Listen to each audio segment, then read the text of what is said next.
As I watched that man breathing his final breath into my hands, I felt no remorse. Does that make me a bad person?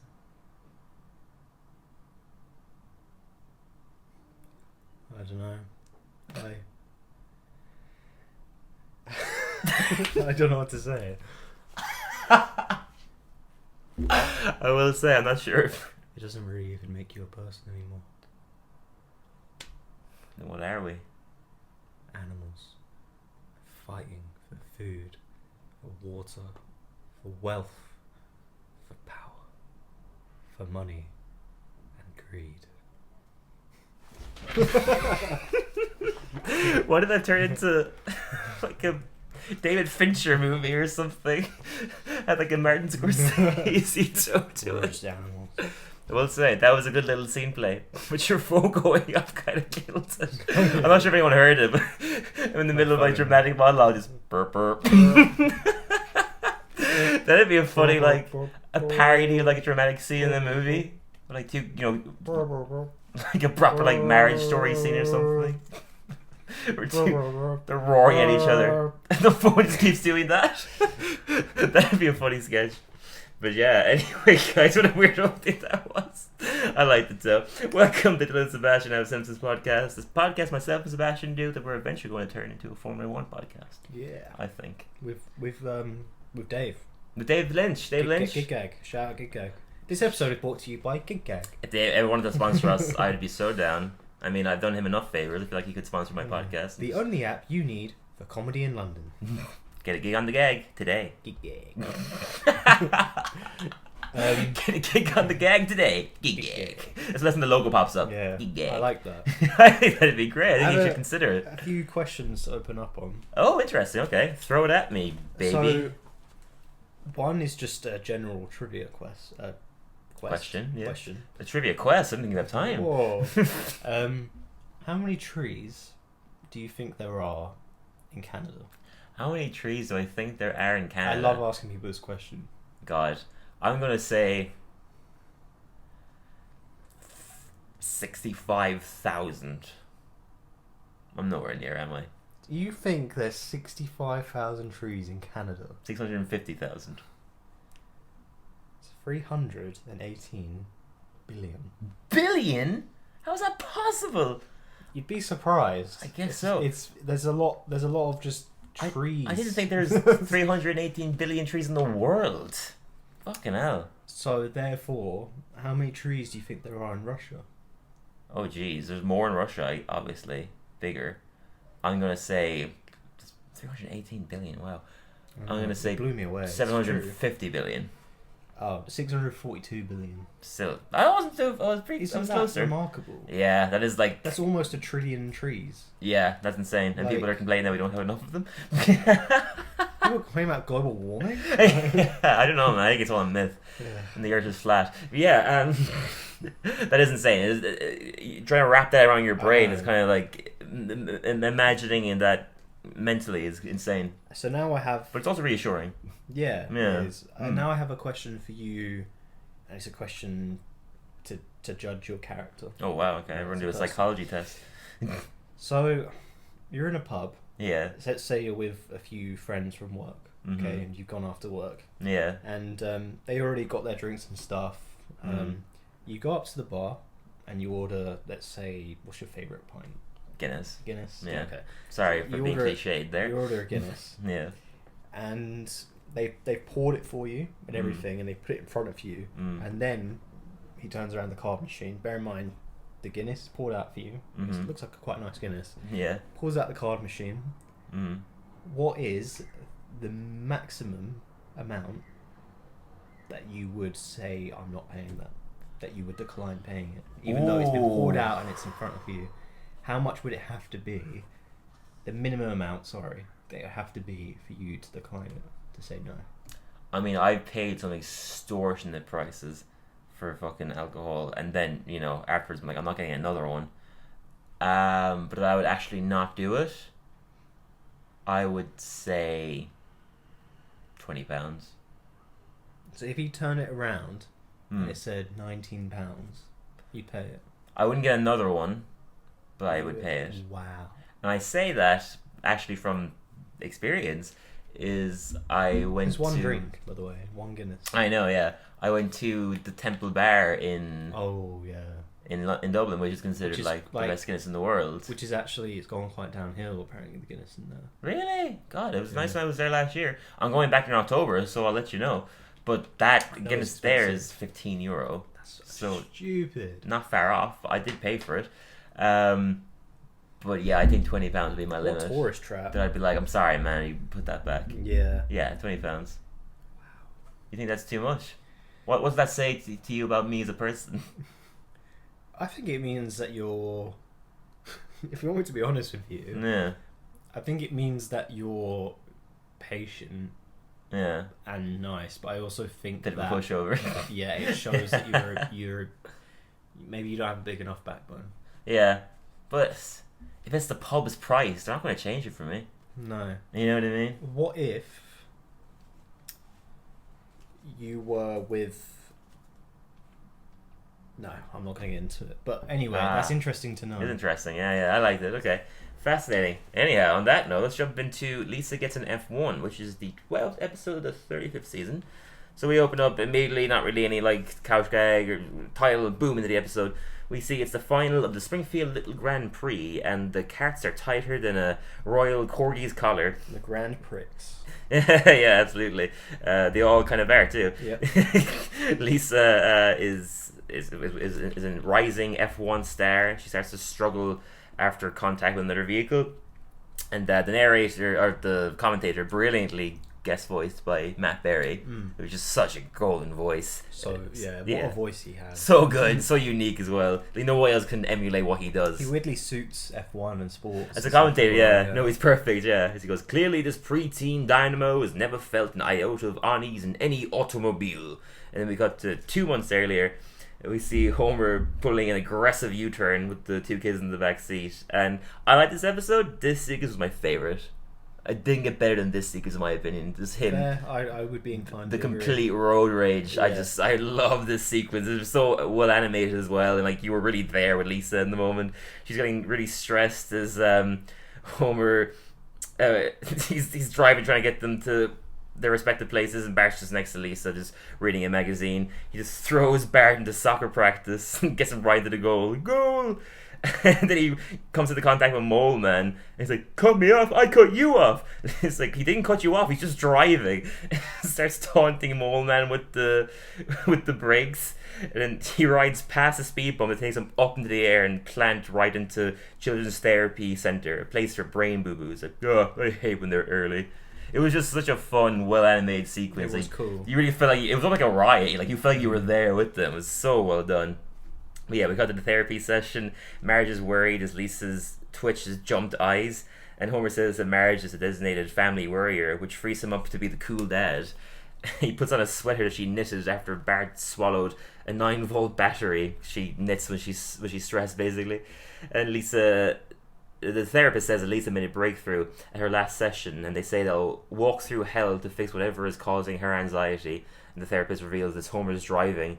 But Homer says that Lenny thinks he drives cool. He storms off and drives away. I love that, like, Lenny is like peak validation in Homer's head. He then FaceTimes the therapist and says, "You have some nerve putting these thoughts into my daughter's head." And he gets pulled over by police, and he's like, "Go around." And he flips over to the car. He's like, "I'm not the one on trial here." And Wiggum throws handcuffs at him and is like, "Your trial is in 2 weeks." And he just sees the therapist on the phone, like, "Oh, hey, Doc. Great work with Ralphie. We can keep aluminum foil in the house again."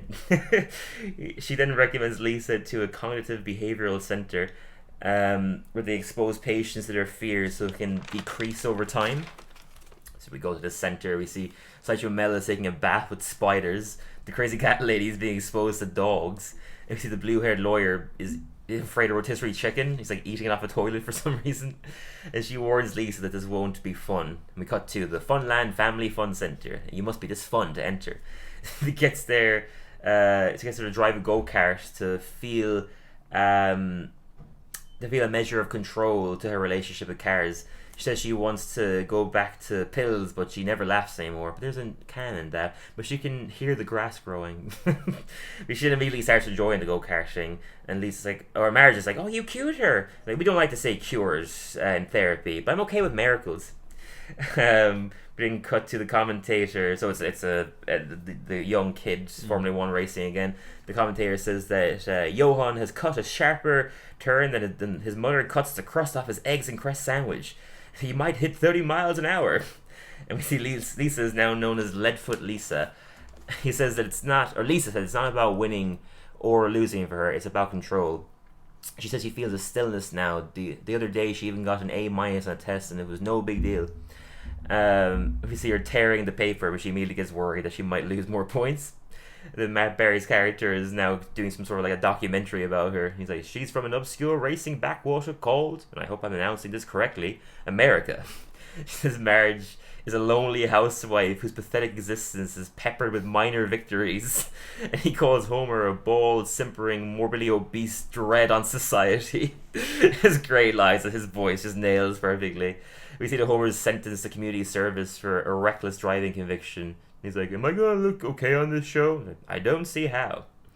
He starts getting beaten up by kids with bats that they were using for a piñata. He says Elisa will shine this go-karting season that will conveniently take place in her hometown.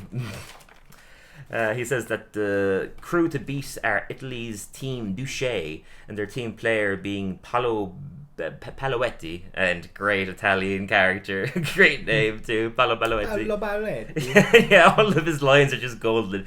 He goes, America is a wonderful, disgusting country with the guns and the hillbillies and all the shows set in Chicago, like the man bear who makes the sandwich.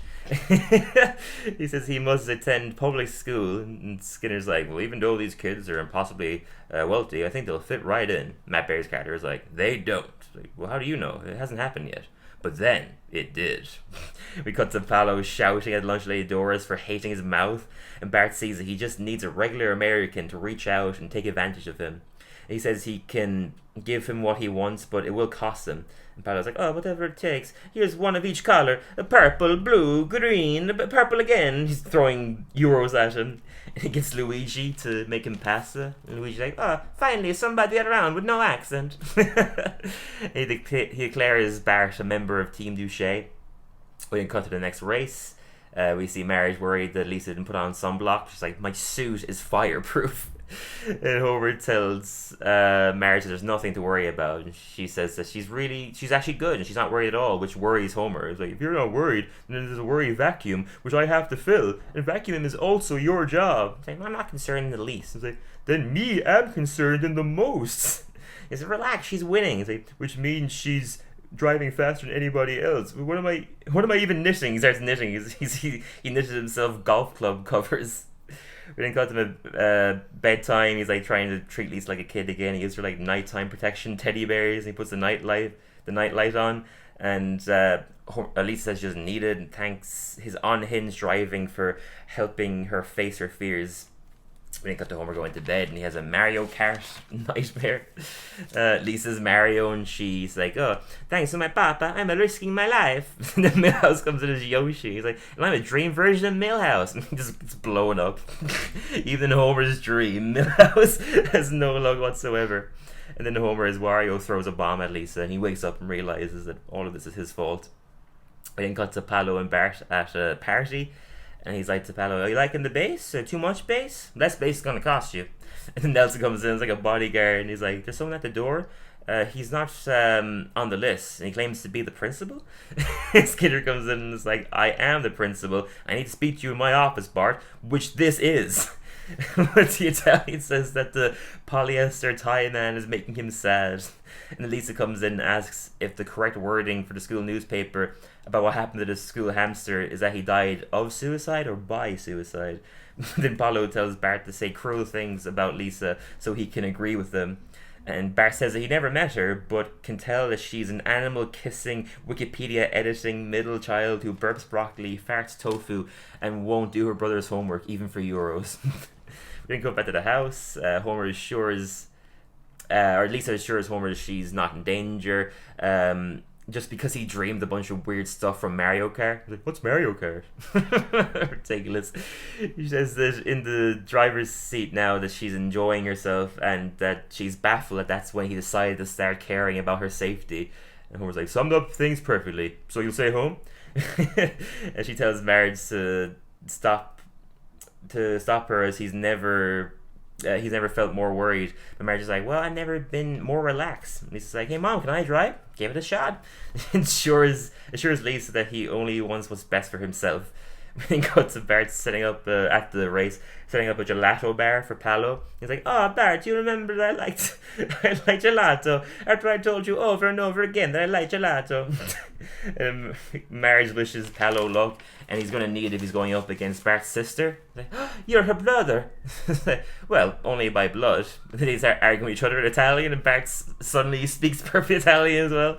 Yeah, it's so good. It's like shouting at each other. And the Ferrari grabs Bart and like takes him home.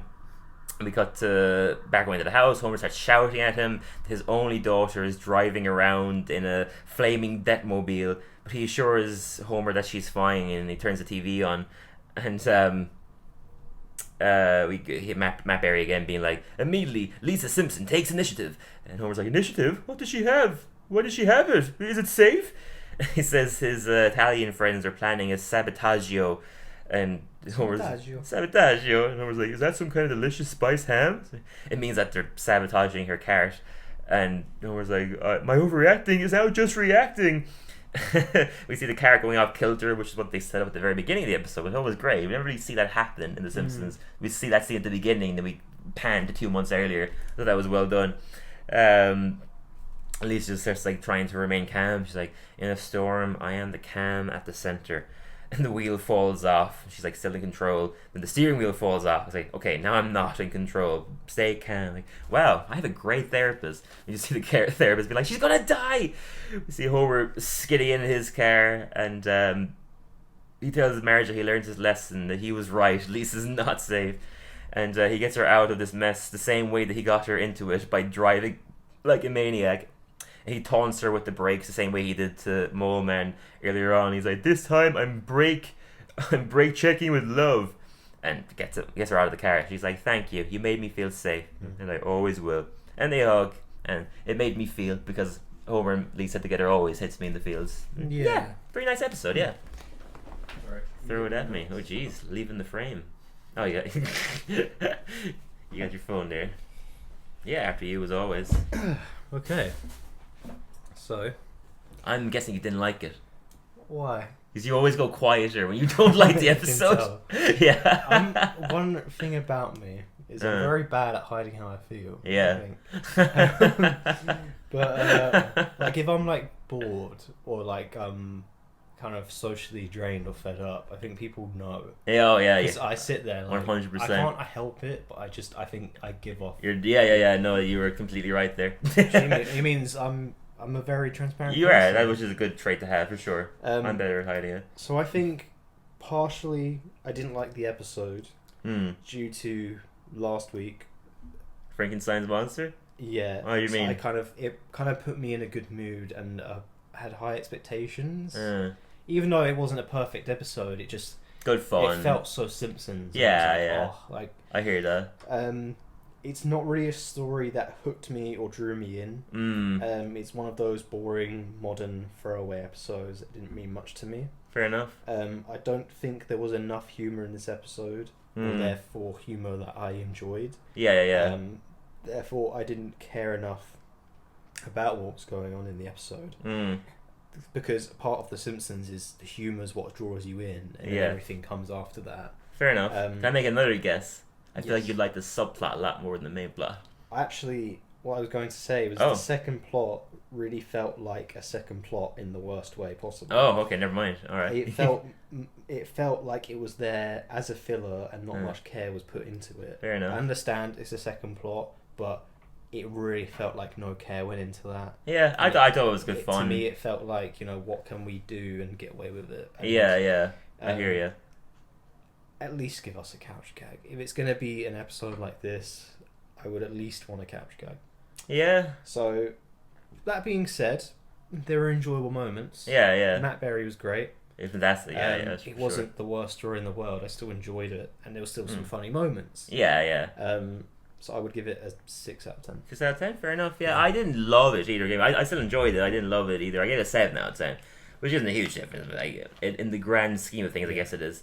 I thought it was a really sweet episode. I thought there was great development to Homer and Lisa's relationship in the episode. I thought the Bart subplot was pure fun, and I felt differently about it than you did. I mean, I feel the same way, but I'm more positively about it. I just was entertained by Bart scheming this guy into giving him all his money, and I thought Paolo was a funny character, so I had fun with it. It felt like very classic Bart, just scheming and being cheeky. I think the bit where he uses Principal Skinner's office for the party is like that's my second favorite bit after the Homer road rage at the beginning.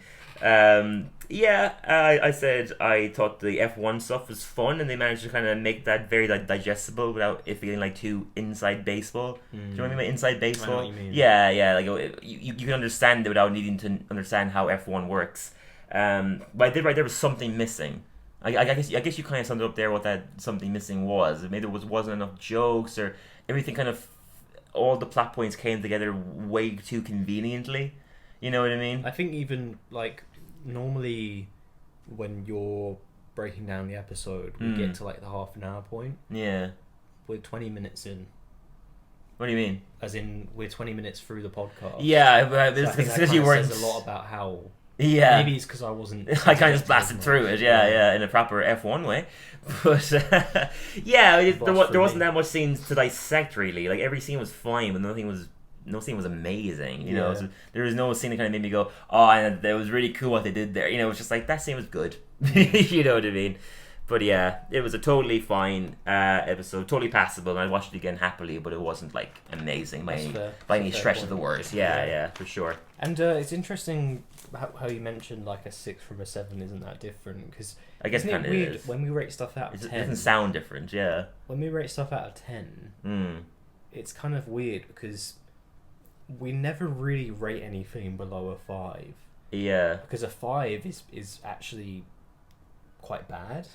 For some reason. Yeah. But then 5 is very negative. So then it's like, well, how much worse can something be to go to like a 1 or a 2? I've seen things I'd give a 1 out of 10 to. How ranking works though. Yeah. Like I very rarely would give something a 2, 3, or 4. No, that's like really bad to 5, me. And then I'd give something really bad a 1. Yeah.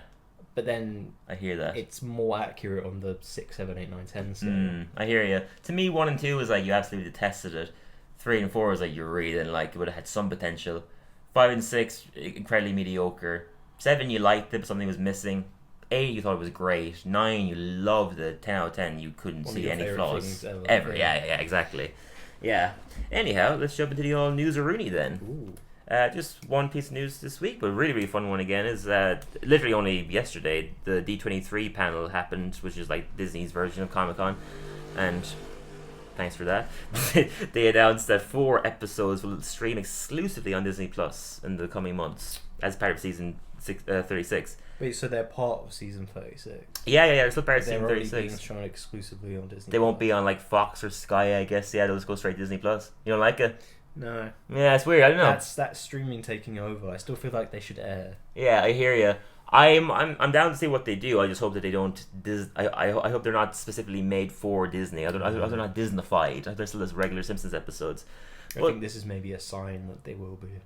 I really hope. I hope they're not Disney-fied. I think they know the Simpsons works the way it is, so they're going to let them do what they do. But I could become a thing that they eventually made the show exclusive to Disney Plus. I wouldn't be surprised if that happened, which wouldn't affect me. That's what I watched on anyway. But I can understand why it might piss off some more traditional TV viewers. You know, we'll see what happens. But what they announced is fun.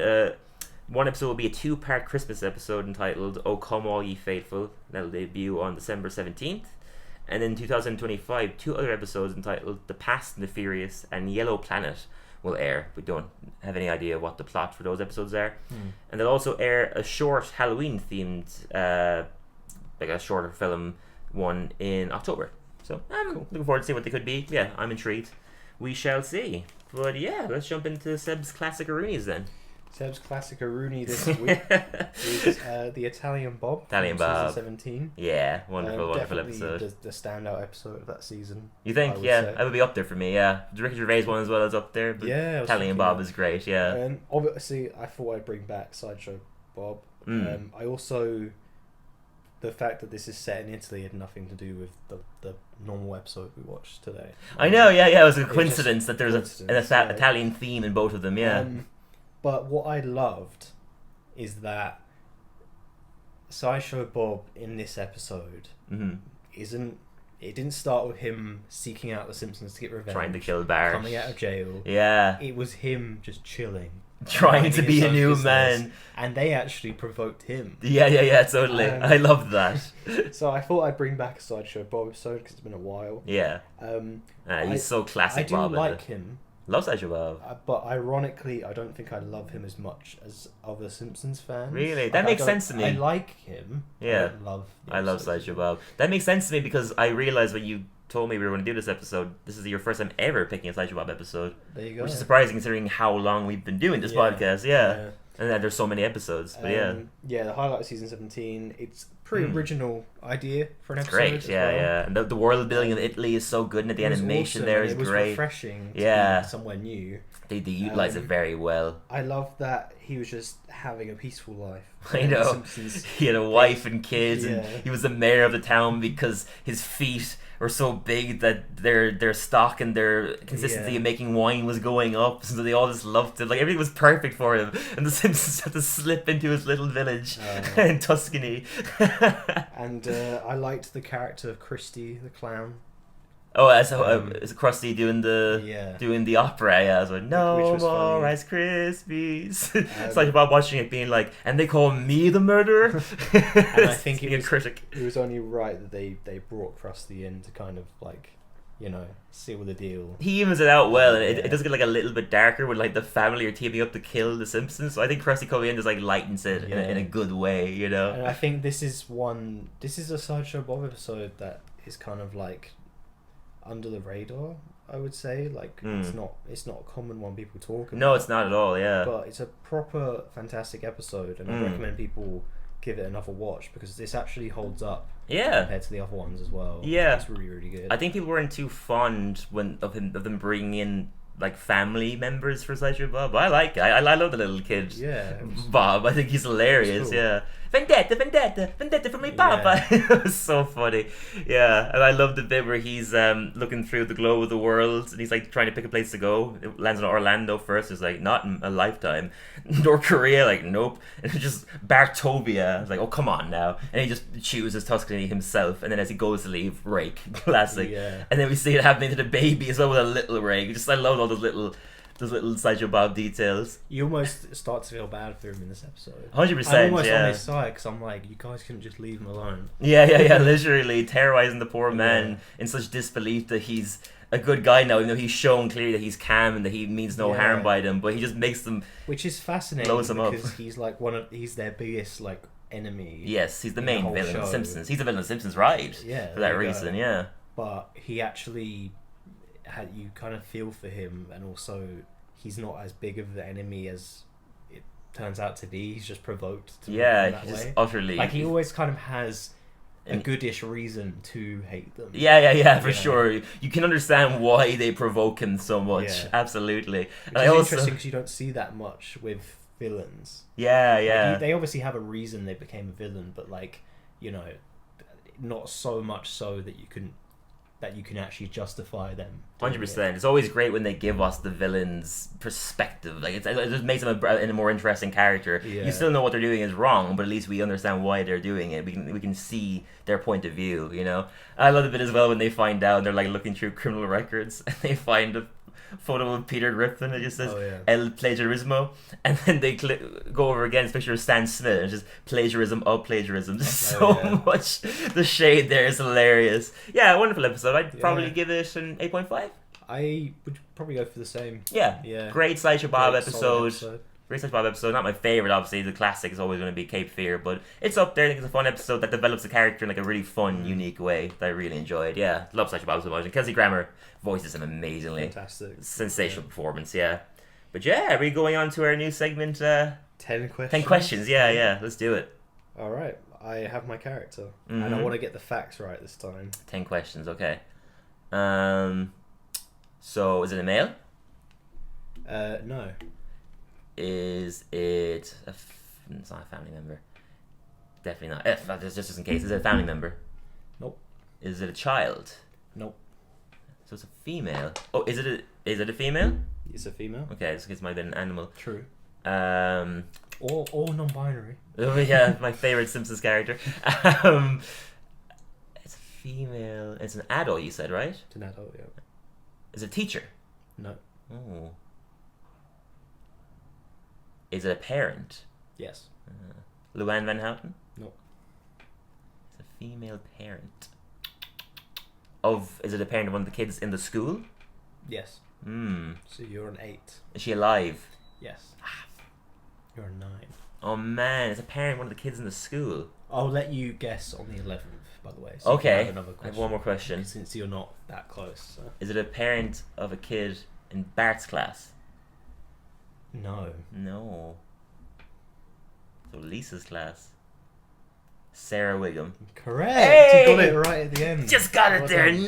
Nice. I could only think of there are other characters in Lisa's class. Only course, Ralph yeah. came into my head. And So- we know his mum now properly. Yeah, exactly. We know her to be Sarah and everything. Nice. That was a good one. Yeah, you're doing trickier ones. I see. Which Yeah, is, well, I I can like. just give you, If it's Homer, I'm gonna get it Yeah. immediately. Yeah, of course. I like that. Alrighty, jumping into Keep It Short. Did you watch this one, the House of Cards one? Yeah. This one aired October 25th, 1987. Again, actually, I think they're kind of like slightly improving every time. At least better. they're doing more with the animation every time, which is Yeah. fun. Yeah, as we see Bart patiently trying to make a house of cards. Lisa and Maggie interrupt. He's like, "Oh, really neat, Bart. A pile of cards," because they fall immediately. And they tell him to get she tells him to stop getting the jitters and roars at him to relax, and that immediately makes it topple over.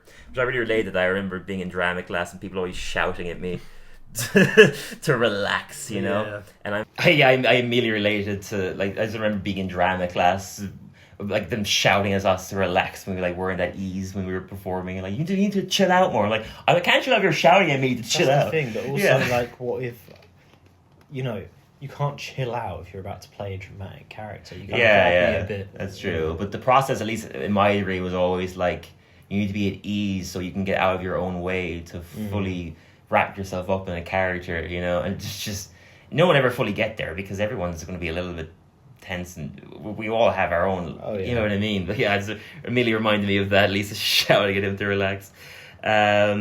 He then makes the House of Cards without them, and he whispers to them to quietly come back in, as they're very precarious. And the moment Maggie makes a noise, it just drops again.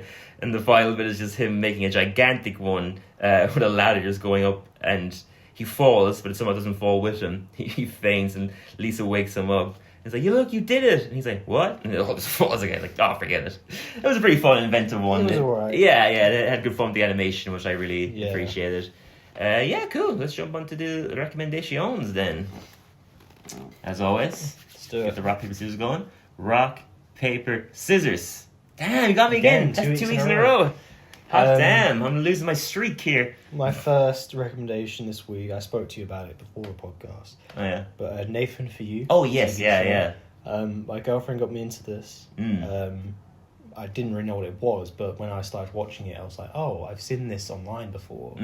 Because it kind of makes sense as like something you'd see online. It's like a prank. Yeah, like, this guy, he didn't know it was a full show. The whole gist of the show is he finds businesses that could do with more money and sets up really like elaborate schemes for them to get more money. Yeah. But, like, it's half real and half a joke because it's like these people know that he's filming a TV show. Yeah. Oh, they know? Helping the business. Yeah. Oh, but they don't know that he's They don't really know pranking he's them. joking. Yeah. I think maybe they get the gist through it and then go along for the ride. Yeah. But like, for example, one is this liquor store in California. Yeah. And he's like, well, I'm going to put a sign outside that says "We sell to minors." And then they're going to come in, buy the alcohol, and then you're not going to give it to them, but give them a slip that lets them redeem it when they're 21. Ah, that's hilarious. And then he sets up this. He's like, I don't want him to go away empty-handed. So he sets up this like room that's like a replica of like a basement with a couch, and he like takes pictures for them, like holding the alcohol like on the couch, so it looks like they've managed to score. That's so funny. But yeah, and he really pissed off. Yeah, of course. So it's a really creative That's show. Great, yeah. So I'd thoroughly recommend it, and they're really short and sweet. They're like 20-minute episodes. Oh, nice. Yeah, easy watch. Cool. Yeah, you're making me want to jump into it now. I've always seen like the random clips on like Instagram and YouTube and stuff, and I've always enjoyed it, but you really want to really like properly watch it as a show. Yeah, I must do that eventually. He's so talented. Nathan good, Fielder is such a unique guy for sure.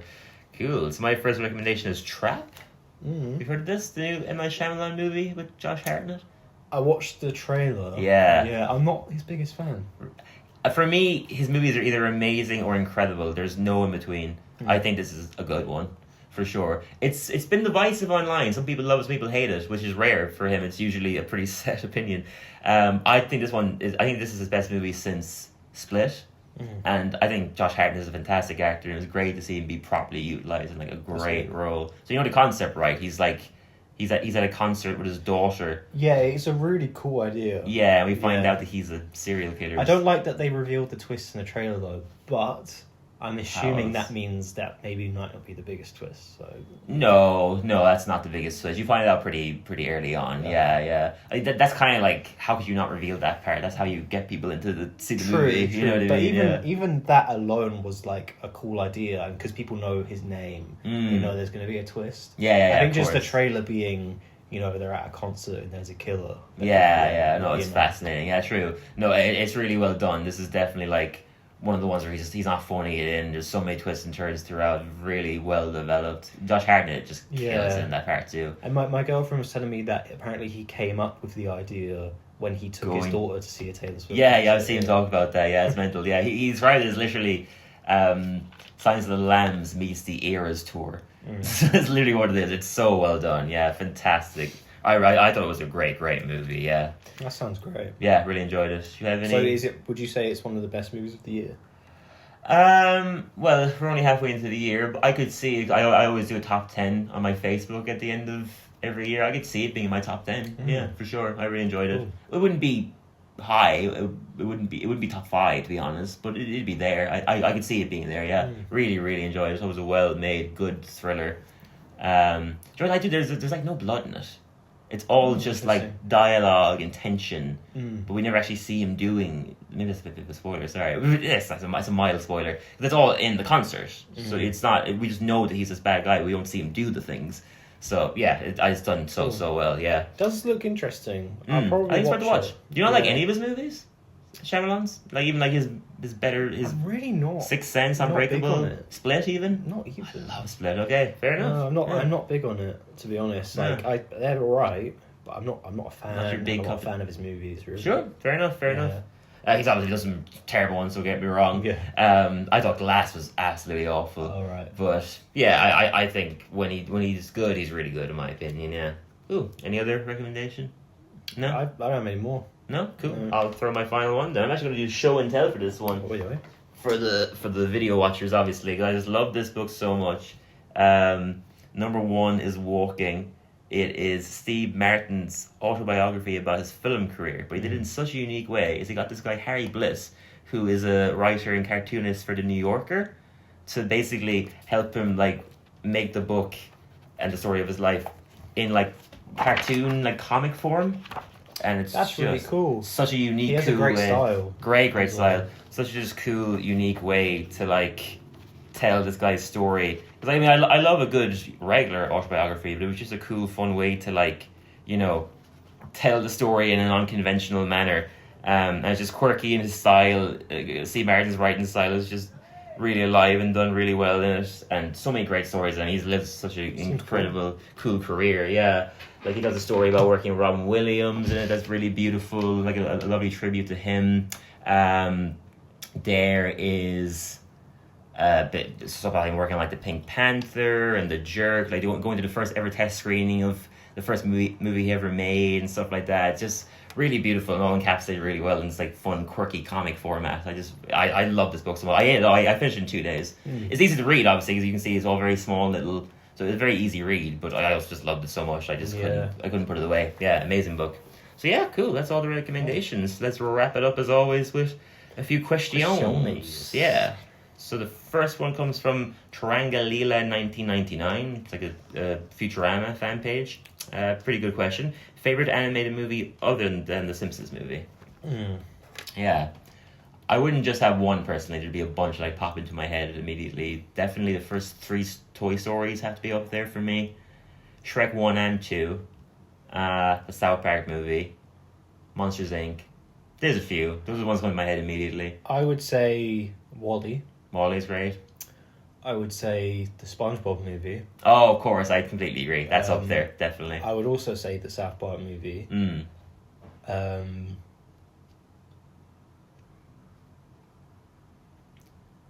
And I would recommend, it's going to be a set of recommendations. No, yeah. Recommend a movie called Fantastic Planet. Okay, I hadn't even heard of it.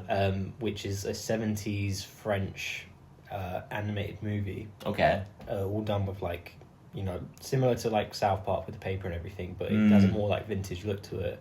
Super like weird experimental movie about aliens. Fucking awesome. Nice. So cool. That's up there for me as well. Nice. In terms of something a bit more like out there. Weird. Yeah. I know we said very mainstream ones, but like they are great movies. Up is also up there for me. Love Up. I think it's because you said a unique one. I think it's a really unique one for me because I've just said mainstream boys. Not coming into my head. I like Spirited Away a lot. I like Princess Mononoke. I love Princess Mononoke. That's probably my favorite Studio Ghibli film. I forgot my favorite animated movie of all time, Grave of Fireflies. Oh, again, haven't heard of it. So it's a Japanese animated movie. Okay. About Hiroshima. Oh, wow. And it's super sad, but it's so good. Right, I'll check that out. It sounds fantastic.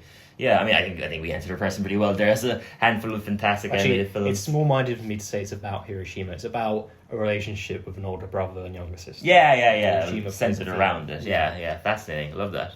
Cool. And our final question comes from Simpsons Land, which is like a page that shares Simpsons merchandise and stuff like that. Again, really good question, actually. Favorite writer on the show? I probably would have a more cohesive answer than you. I think I know who you're going to say. Conan O'Brien. Yeah. But no judging. Even though he hasn't done a lot, they're all golden. What he has done is incredible. They're all golden, and I think the impact that he made on the show is felt even still today. Because The Simpsons 100%. Was a bit more grounded and family-oriented, which it still does sometimes. But I think Conan with like the monorail episode and Homer Goes to College, he did more kind of wackier storylines and broader storylines that got the town involved a bit more rather than just the family, and like that has remained a very important staple of the show all these years later. Pioneer. So yeah, absolutely. So I wouldn't judge anyone who says Conan O'Brien. I'm gonna say a few because I have to as a Simpsons thespian. First one because my head has to be John Swartzwelder because he's written the most of any Simpsons writer, 59 episodes. And all of them are like, he has such a specific style, is wacky, but like he's a very smart writer as well. Like ones that he wrote that are coming to my head are like the Chili episode. He wrote the Homie the Clown. So like he's such a great style. Al Jean and Mike Reese episodes tend to be like some of my favorites. Their styles is also quite wacky. Like they did Springfield Files, which is one of my favorite episodes of the entire show. They did the Mary Poppins episodes. So their episodes are very kind of broad and wacky.